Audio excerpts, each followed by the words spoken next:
Shaping the future of સિટીઝની theme સાથે આયોજિત national urban conclave and mayoral summit 2025માં ગુજરાતના મુખ્યમંત્રી ભૂપેન્દ્ર પટેલે ઉપસ્થિત રહી દેશભરના શહેરોના મેયરો, કમિશનરો અને શહેરી વિકાસ સાથે સંકળાયેલા તજજ્ઞો સાથે સંવાદ કર્યો. મુખ્યમંત્રીએ જણાવ્યું હતું કે આ મહત્વપૂર્ણ આયોજન એવા સમય થયું છે જ્યારે દેશમાં લોહ પુરુષ સરદાર વલ્લભભાઈ પટેલના 150મા જન્મજયંતિ વર્ષની ઉજવણી થઈ રહી છે.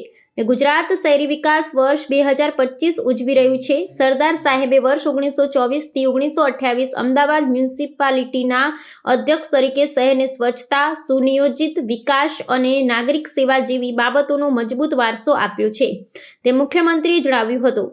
મુખ્યમંત્રીએ વધુમાં જણાવ્યું હતું કે વિકસિત ભારત એટ 2047ના સંકલ્પને સિદ્ધ કરવા માટે આ summit right job at right place સાબિત થશે. આ પ્રસંગે અમદાવાદના મેયર પ્રતિભાબેન જૈન, શહેર ભાજપ પ્રમુખ પ્રેરક શાહ, દેશના મેયરો અને અન્ય મહાનુભાવો ઉપસ્થિત રહ્યા હતા. રિપોર્ટર કશ્યપભાઈ ભટ્ટ, અમદાવાદ. આવા ન્યૂઝ જોવા માટે સાબર આવાઝ યુટ્યુબ ચેનલને સબસ્ક્રાઇબ કરો અને લાઇક કરો, જેથી હવે પછીના દરેક સમાચાર સબસ્ક્રાઇબ કરેલા હશે તેઓને નવા સમાચારની માહિતી મળી જશે.